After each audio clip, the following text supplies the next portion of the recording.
A'ja Wilson's world shifted the moment the Team USA training camp invitation list dropped, and her name was nowhere to be found. It wasn't a quiet omission. It wasn't something that could be brushed aside as an oversight.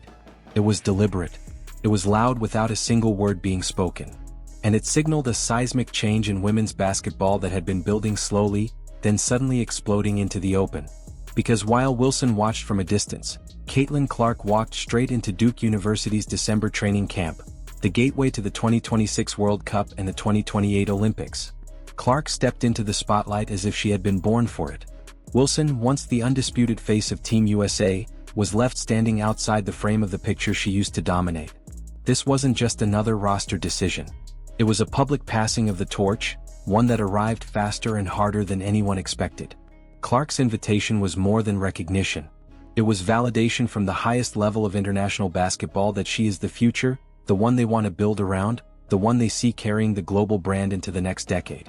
And Sue Bird, who oversees Team USA with razor-sharp precision, made that message unmistakable. She chose the players who define the future, the ones who would carry the weight of international expectations. Clark was on that list. Wilson was not. And whether Wilson admits it or not, few moments in recent basketball history have hit harder.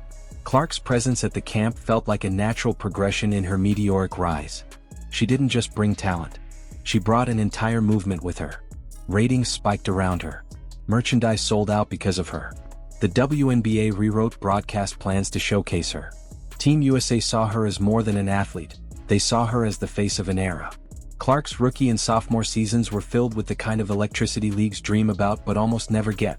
She was the centerpiece of highlight reels, the reason arenas filled, and the spark that reignited global interest in women's basketball. She earned this moment. She walked into Duke not as a rookie hoping to prove herself, but as a phenom stepping into a destiny she had already begun shaping. The camp itself was stacked with rising stars in what felt like the most strategic generational overhaul Team USA had ever undertaken.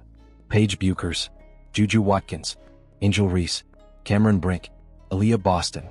Every name on the list represented potential, longevity, global appeal, and a vision of the next decade of dominance. These weren't random selections. These were carefully selected foundational pieces. They were chosen for their skills, yes, but also for their reach, their influence, their resonance with fans both old and new. And Clark, standing at the center of that emerging circle, symbolized the new face of American basketball on a worldwide scale. The contrast between who arrived and who was left behind was impossible to ignore. Wilson didn't miss this camp because of injury. She didn't step aside voluntarily. She wasn't overlooked accidentally. She was excluded, and that exclusion spoke louder than any press conference ever could. Team USA was making a statement without having to explain it. They were finished relying on the old guard.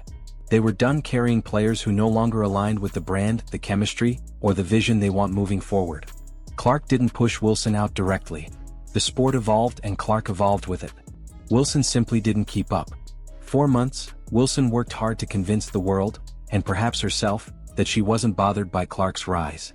But her reactions told the story she didn't want to say out loud.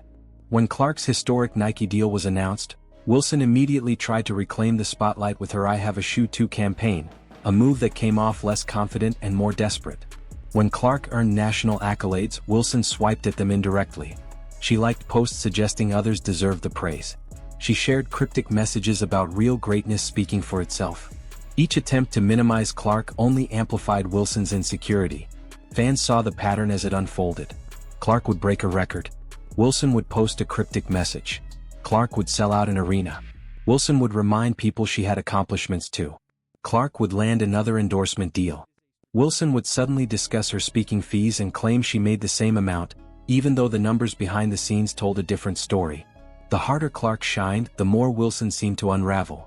And by the time the Team USA roster surfaced, the contrast between them had become a storyline bigger than either one could control. Wilson's downfall in this moment wasn't about talent. It wasn't about her game. She remains one of the most skilled players of her era.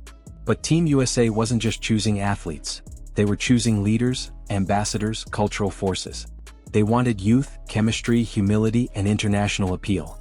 They wanted the face who could captivate audiences far beyond American borders. Clark embodied every trait they were looking for, and she carried them naturally.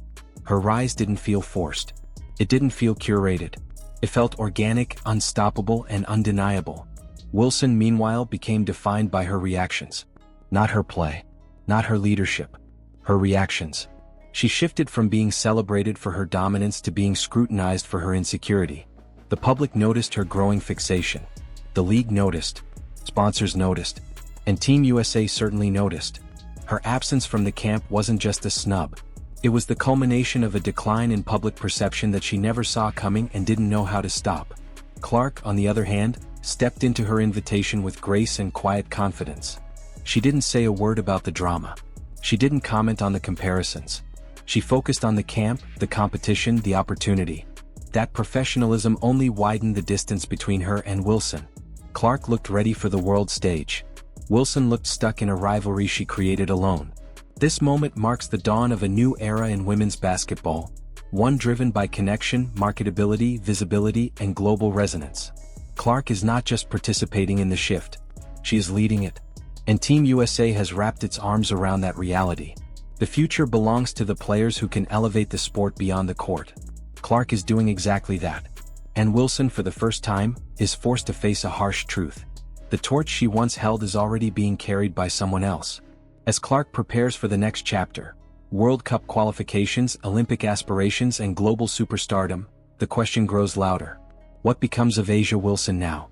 Can she find her footing in a world that has already moved ahead without her? Or has the era she dominated truly come to an end? What do you think comes next for Caitlin Clark and Team USA's new generation? Is this the beginning of a dominant decade, or will the veterans fight their way back into the conversation? Let me know your thoughts below, and if you enjoyed this deep dive storytelling breakdown, make sure to like the video, subscribe to the channel, and join the discussion for more powerful narratives just like this.